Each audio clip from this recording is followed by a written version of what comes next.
Salut les kids! Content de vous retrouver pour cette nouvelle vidéo dans laquelle nous allons encore parler d'une fête. Puisqu'aujourd'hui c'est... férié! Ok, c'est férié, mais pourquoi? Y a pas l'école? Bon ben voilà, quand il n'y a pas de cadeaux ni de chocolat, tant qu'il n'y a pas d'école, à quoi bon savoir pourquoi? Bon allez, je vous aide. Aujourd'hui nous fêtons l'Ascension. Mais l'Ascension, c'est quoi? L'Ascension est un nom féminin, qui est une action de s'élever, de monter, de progression. C'est aussi le fait de gravir une montagne. Alors c'est un jour férié pour gravir la montagne, c'est ça? Alors c'est parti! Ouais! A few moments later. Allez les gourdes, faut pas oublier la boussole, et prends la carte. Prends la carte. Mais qu'est-ce que vous faites? Ben, on va gravir la montagne pour le jour férié des Ascensions. On est chaud patate là. Bon, on se fait quoi? Le Mont Blanc ou l'Everest? Ouf, moi je préfère monter un gratte-ciel. Il y a un ascenseur. C'est beaucoup plus facile et plus rapide. Je crois qu'on a bien fait de faire cette vidéo. Oui, je pense aussi. Aujourd'hui, nous fêtons le jeudi de l'Ascension, non pas des Ascensions. Cette fête, c'est pour se souvenir d'une ascension particulière. Tu vas voir.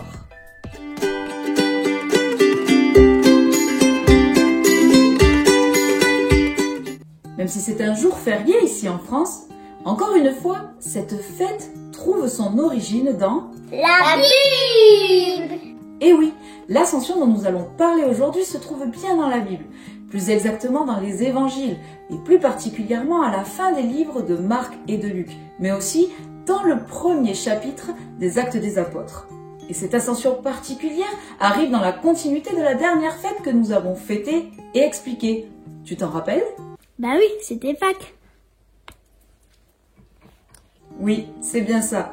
Eh bien, l'histoire que nous allons voir aujourd'hui s'est déroulée 40 jours après Pâques. Excuse-moi, tu parles de la Pâques ou tu parles de Pâques? Si tu m'écoutais bien, tu aurais entendu que j'ai bien dit Pâques et non pas la Pâques. Tu te souviens? À Pâques, Jésus a été crucifié, il est mort, mais le troisième jour, il est ressuscité. Eh bien, cette histoire se déroule 40 jours après la résurrection de Jésus. Si tu comptes bien dans ton calendrier, le jeudi de l'Ascension tombe 40 jours après le dimanche de Pâques. Donc Jésus vient de ressusciter et pendant 40 jours, il va se montrer à plusieurs reprises à ses disciples, au jardin du tombeau, sur une route, alors qu'ils étaient en train de pêcher, et à plusieurs reprises alors qu'ils étaient réunis dans une maison. Et à chaque fois, ils se demandèrent qui c'était. Ils ont même cru que c'était un esprit.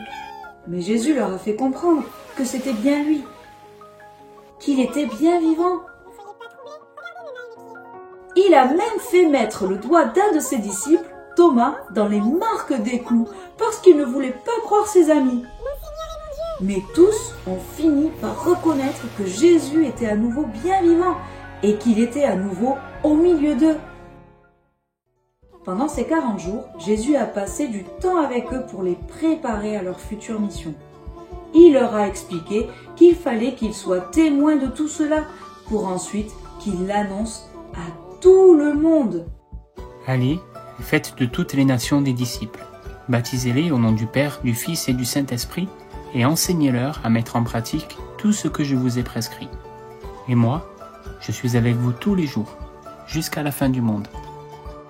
Et le 40e jour, alors qu'ils étaient sur le mont des Oliviers, Jésus eut une dernière discussion avec ses disciples et il finit par leur dire: Mais vous recevrez une puissance lorsque le Saint-Esprit viendra sur vous, et vous serez mes témoins à Jérusalem, dans toute la Judée, dans la Samarie et jusqu'aux extrémités de la terre.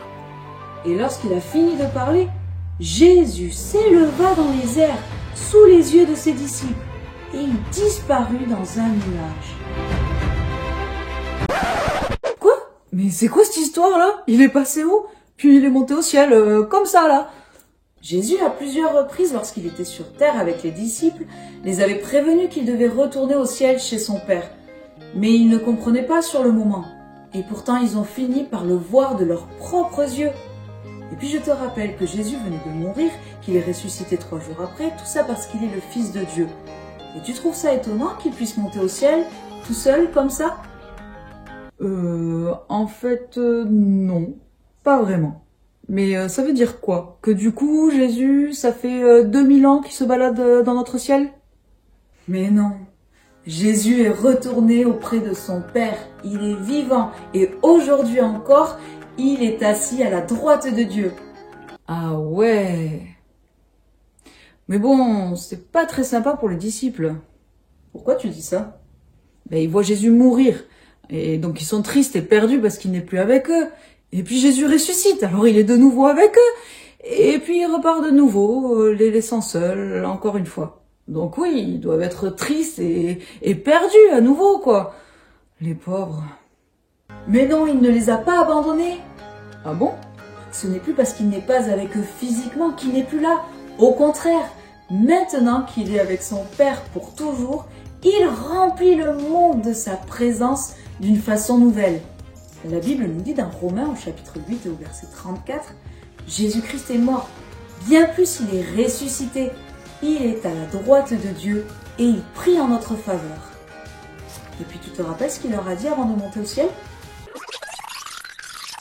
Mais vous recevrez une puissance lorsque le Saint-Esprit viendra sur vous, et vous serez mes témoins, à Jérusalem, dans toute la Judée, dans la Samarie, et jusqu'aux extrémités de la terre. On trouve ce passage dans Actes au chapitre 1 et au verset 8. Jésus ne sera plus avec eux physiquement, mais il ne les a pas abandonnés, car s'il retourne vers son Père, c'est pour pouvoir leur envoyer son Esprit Saint afin de les accompagner tous les jours dans la mission qu'il leur a confiée. Et ça, peu importe où ils se trouvent, même s'ils sont tous à des endroits différents. Et ce qui est extraordinaire, c'est que c'est encore valable aujourd'hui pour tous ceux qui ont décidé de croire en Jésus. Waouh, trop bien! Et puis, ce n'est pas fini. C'est vrai? Oui, c'est vrai. Regarde. Les disciples regardaient encore le ciel, alors que Jésus a disparu, quand 2 hommes habillés de blanc leur apparurent et dirent: Pourquoi restez-vous à regarder le ciel? Ce Jésus qui a été enlevé au ciel du milieu de vous reviendra de la même manière que vous l'avez vu aller au ciel.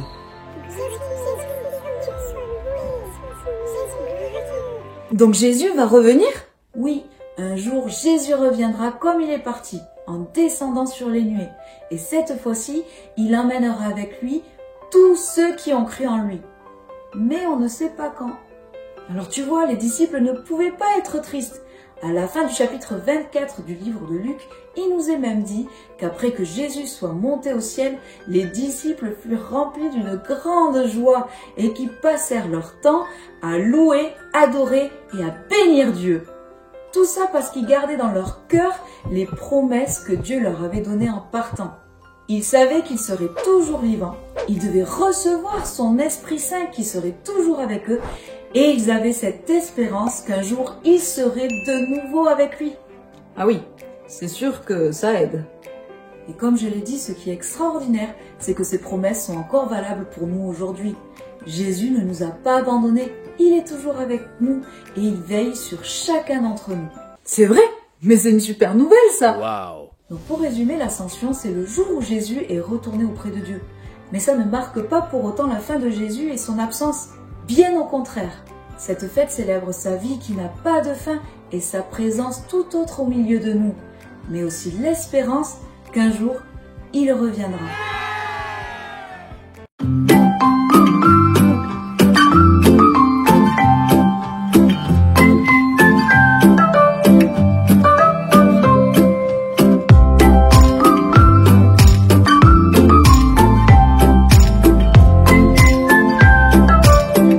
Allez, faites de toutes les nations des disciples. Baptisez-les au nom du Père, du Fils et du Saint-Esprit, et enseignez-leur à mettre en pratique tout ce que je vous ai prescrit. Et moi, je suis avec vous tous les jours, jusqu'à la fin du monde.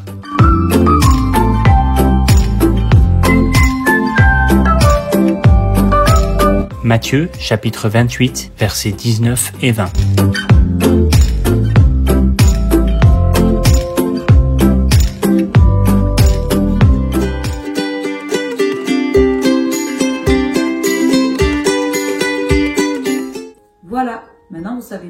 fête l'Ascension, pour se souvenir que Jésus est retourné au ciel auprès de son Père, pour prier en notre faveur, pour être notre avocat auprès de Dieu, et qu'un jour, il reviendra pour chercher tous ceux qui ont cru en lui et qui l'aiment.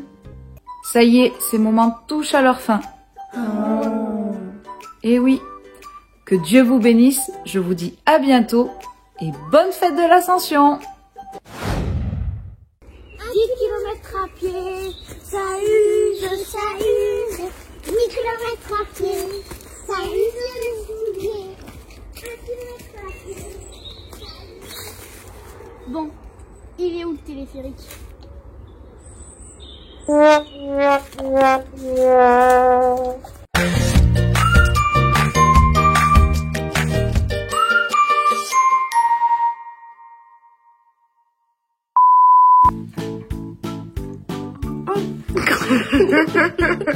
Elle s'en met partout. C'est pas. Allez, 1.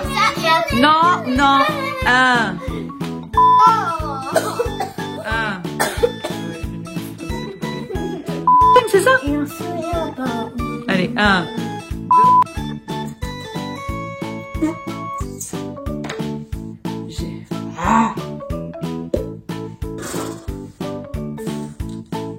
Jésus à plusieurs reprises. Jésus a Jésus a Jésus a Je peux pas y arriver. Oh, je peux y arriver, c'est pas possible. Punaise, je vais pas y arriver. Mais j'arrive pas à parler. Bon, je vais pas y arriver. Mais c'est pas possible, je vais pas réussir à le dire ça. J'y étais presque. J'en peux plus.